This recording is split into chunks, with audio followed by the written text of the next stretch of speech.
Yes, it is true. Sixers fans booed Sixers players and coaches at the pregame introductions.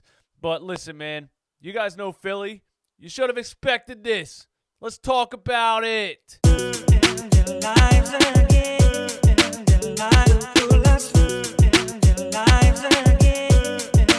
What is up, guys? DJ Eastwood here. This is Run It Back, home of the most brutally honest sports opinions on YouTube. Some people don't like it, but it's because some people don't like the truth.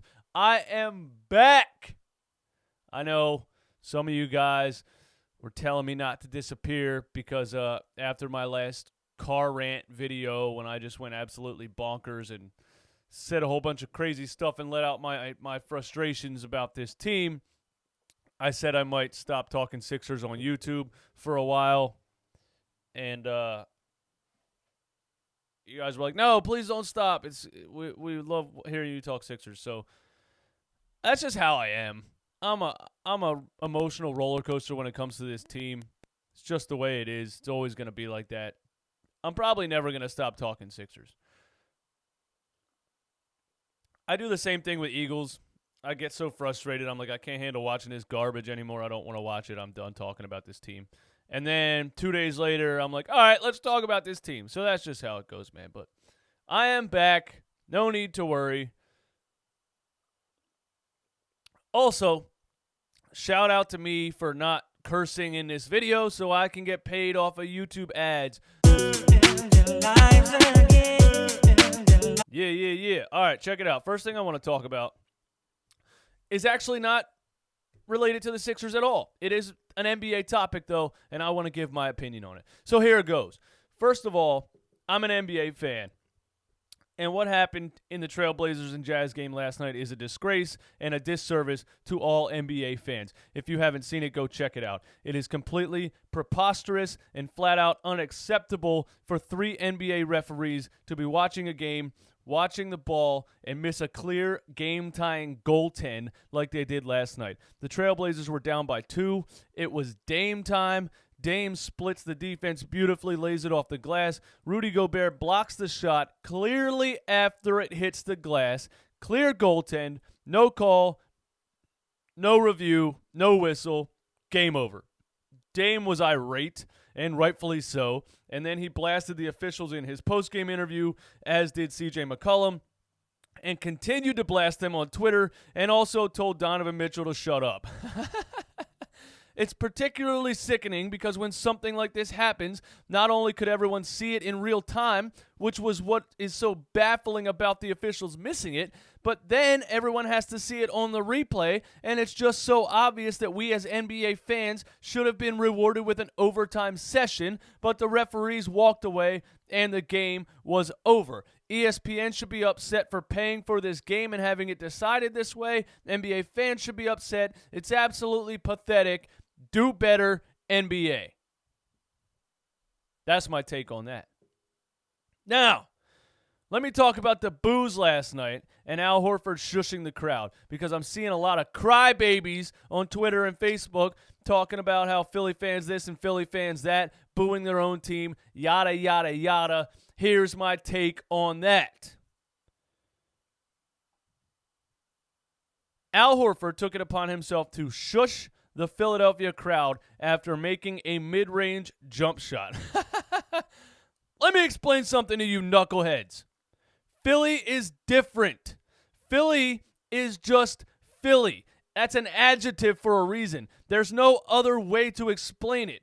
But there is a reason athletes grow to love playing in this town more than any other sports town in the country. The passion here is not just passionate. It's 100% real and authentic. The fans in this city love their sports more than life itself, and when $100 million players are underperforming, they will let you know. There is no holds barred in this town. If you can't handle it, you know what to do. The main reason this town is so passionate about this is because we need it. Our sports is our escape from reality, one of the only ones we have. We can't walk to the beach and ride a jet ski to forget about how much we hate our boss. We can't go hang out at Universal Studios or go high-five Mickey Mouse at Disneyland to forget about life for a second. Industrial, blue-collar towns like this are rough and tough, and sports is one of our only outlets when it comes to escaping reality. That's why we care so much about our sports, because we need it. So a message to these players who feel some type of way about being booed. Let me put it like this. When you're playing like shit, own it. Take the boos on the chin and shut the f*** up. Because the fans are paying to watch you play every single night, showing up on time, and staying until the last whistle. They have earned every right to express their dissatisfaction, whether you like it or not. And shushing the crowd after hitting a mid-range jumper just makes you look sad. End rant. Oh, you done did it now. You said the F word on YouTube, boy. Yeah, joke's on you. I censored it. Let's get down to business. First thing I want to say is don't get too high on this win. It is the Memphis Grizzlies. Yes, they're in 8th place in the West, but just watching the game and watching how they play, I mean, the first thing they did wrong was guarded Ben Simmons outside the three-point line. I don't know why teams can't adapt to this and understand this, because the great teams don't do that. The bad teams do that for some reason, and he burns you every single time. They shot 21% from three-point range. We shot 58%, okay? So the main thing we know and we've learned from recent experience is that that's not going to happen every night. We are not going to shoot 58%. Let's all calm down for a second. They did shoot 21% because of our elite perimeter defense. Matisse Thybulle, Josh Richardson, Ben Simmons, you know the drill. Ben Simmons on Ja Morant, 11 possessions. Ja was 0 for 5 with 3 turnovers. I mean, I don't know why he only guarded him for 11 possessions. He should have been on him the entire game. But Ben Simmons' versatility defensively is out of this world. I don't have to say it every video. You know what it is. Listen, the team was playing hard. They were playing together. They were picking each other up off the floor. They were high-fiving each other down the court. They were trying to be a cohesive unit, and it was very nice to see. It was refreshing. I just can't wrap my mind around how they can't do this on the road. Why do they play like shit on the road? Why? Why is the effort so much less on the road? Why? I have no answers for it. I just don't get it. So, yeah, let's enjoy a win at home, but let's be patient and see what happens the next time this team goes on the road. Because who knows, man? They're losing to some of the worst teams in the NBA on the road, and then they're beating the Lakers at home, you know? And then they're stomping the Memphis Grizzlies by 30 points. I mean, it ended up closer than that because us losing a lead in the final minutes is just what we do, but it was a blowout. Let's not act like it wasn't.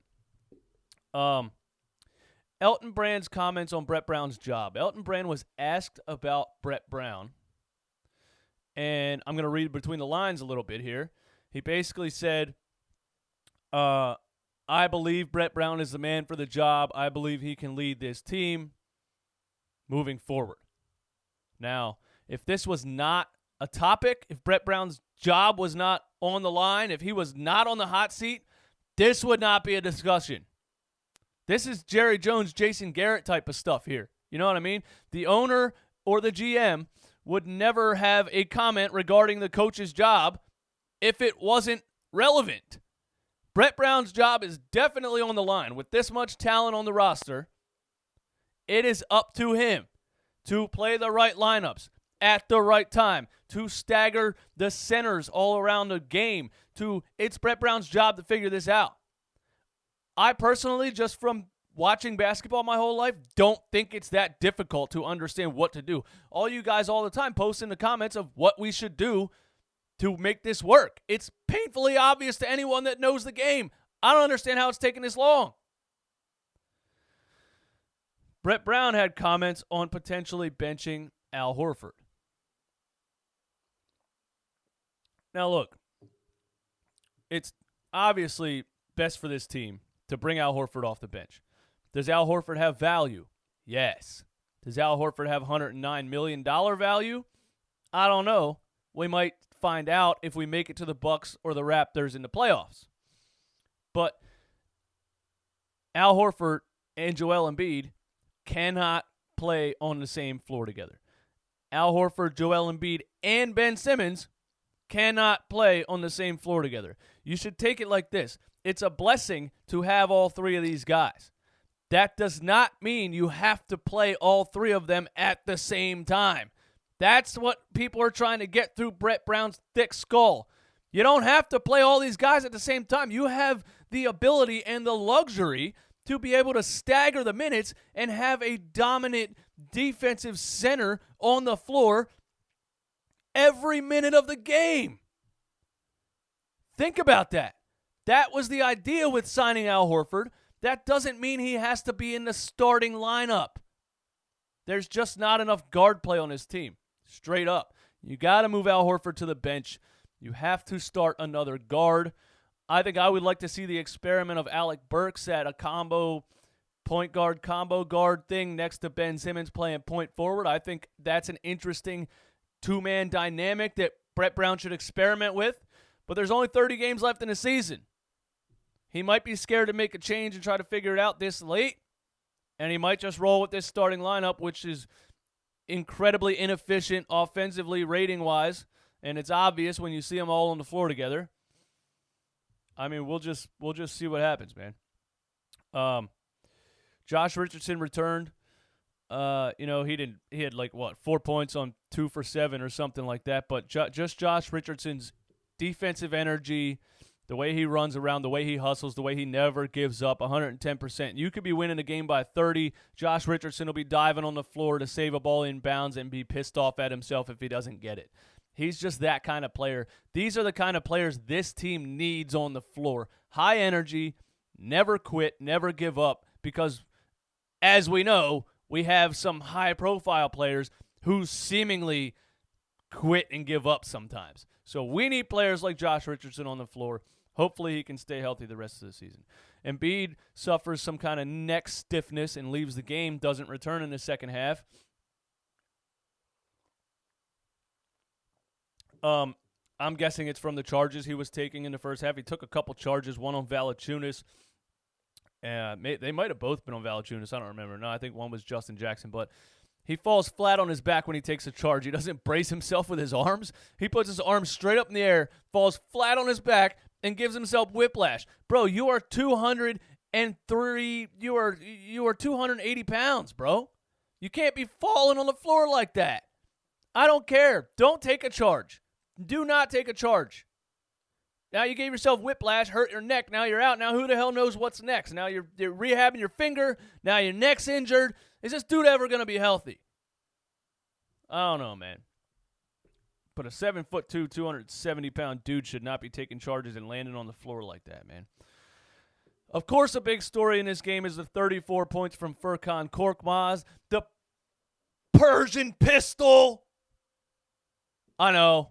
People get in the comments, he's not Persian. You can't say Persian pistol. Yes, I can. You know why? Because I made a YouTube channel so I can say whatever the hell I want. If you want to say something, you make a YouTube channel. I don't care if he's Persian or not. Persian pistol sounds awesome. Turkish tower. How do you like that? Yeah, he had 34 points. He got hot from 3. You know, that's just what he does. He's hot. Don't freaking throw a parade. You know, he might go 0 for 7 the next game. You never know. But if Korkmaz can be more consistent, he can definitely be what we need on this team. You know, we talk about trading for Alex Bertans or any of these other dudes. And I'm like, if Korkmaz was just consistent, then he is an Alex Bertans. You know what I mean? Davis Bertans. He is a Davis Bertans if he's just consistent. Dropping 34 points, we just need a little bit more consistency out of him. But, he's very young yet, too. So let's keep that in mind. Furkan Korkmaz comes through with 34 points. I already talked about Ben Simmons guarding Morant. My notes are completely out of order because I'm an idiot and I didn't drink enough coffee yet today. Ben Simmons caught Ja Morant sleeping, bringing the ball up the floor. I don't know if you guys remember that. That was so savage. Morant's like walking up the floor with the ball, trying to run the clock down, looks away for a split second, and Ben Simmons is like a dart to the ball, steals it, and gets fouled. A clear path foul, I believe. But Ben is so 6'10" dude that's that quick. It's really a lethal combination, and it's fun to watch when he's playing defense like that. Tobias Harris, shooting well as of late, 8 for 10 from 3 in the last 2 games. We need it from him. As I said before, especially on this roster, he has to just be an outside jump shot kind of guy. There's not a lot of space in the paint. We already have 2 centers and another power forward on the floor. Tobias Harris can't play in the post. I don't know why still he was so much better with the Clippers than he is with us, but maybe he'll come around and figure out his fit on this team and what's going on here. But he's been shooting well from 3 the past couple games.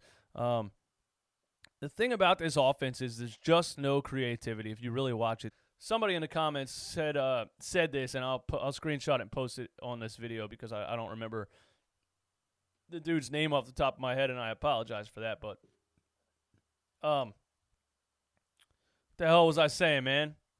Yeah, there's no creativity in this offense. If you think about it, like, just don't look at the ball when you're watching this team. Look everywhere else. Every single possession, it's one guy with the ball and everybody else standing around.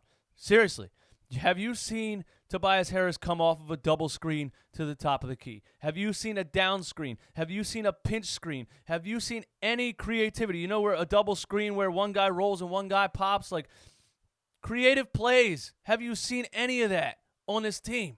It doesn't happen. There is no offense. Brett Brown just puts them out there, and they play basketball. It's like a pickup game at the YMCA. That's why it doesn't work, and that's why when you play elite defenses, you get shut down. This team will not win in the playoffs, will not go far in the playoffs with this philosophy. I'm watching it, and it's looking totally impossible to me. You guys talk me down from the ledge right now if you think Brett Brown can turn this around, but I don't see it happening unless he gets creative somehow. The way he has to get creative is implementing more guard play. I say this all the time. But, Shake got 21 minutes. He only scored 2 points. I don't know what was going on there. He was like 1 for 7. Hal Neto only got 2 minutes. So I guess Shake is our new backup point guard, technically, which I'm fine with. I can't stand Hal Neto at all. Who else did I want to talk about? Oh, when Alec Burks and Glenn Robinson finally get on this team, we will have more guard play, more ball handling and shooting. Hopefully, Brett gives them the minutes that they need. Hopefully, he staggers the lineups, plays these 2 guys a lot of minutes, 20-some minutes apiece, in between, staggering Al Horford, Ben Simmons, Joel Embiid. He has to be creative, but this is the roster Elton Brand gave him. That's just the way it is. So, hopefully, when they finally get here, we see a lot more guard play, a lot more movement, a lot more one-on-one taking people off the dribble, creating shots, creating offense. Hopefully that's what we see when these 2 guys finally get here. What I do want to say is Robert Covington was traded to the Houston Rockets and played a game 6 hours later. We trade for 2 guys, and 3 days later they're not on the team. What are they, riding across the country on horseback? What's taking so long here? I don't get it. This Sixers organization just does these kinds of things. Like, what did you guys do? Put them on a Greyhound bus? This is insane. Where are they? They better be playing next game. It's unacceptable behavior. The bottom line is there is a lot of talent on this team.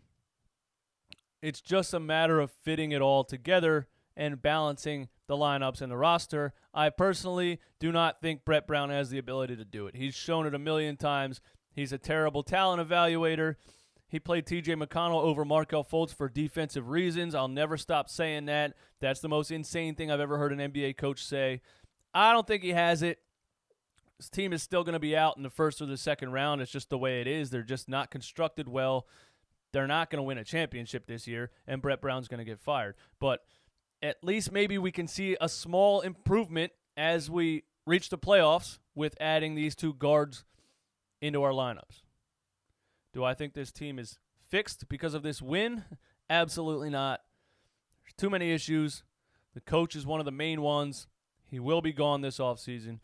But now that my expectations have been lowered, I think it's going to be more enjoyable for me to watch these games, as I'm not expecting this team to win a championship in 2020 anymore. Sucks to say that, but that's the way it is. Hopefully we can make a little bit of a run, have some more fun watching basketball until they get bounced in the second round and Brett Brown gets fired. That's all I got for you guys today. My name is DJ Eastwood. This is the Run It Back podcast, home of brutally honest Philadelphia sports opinions and analysis. Some people don't like it because some people don't like the truth. Hit me up in the comments. Give me all your thoughts and opinions. Tweet me at I am DJ Eastwood. You guys have a beautiful day. Peace. Lives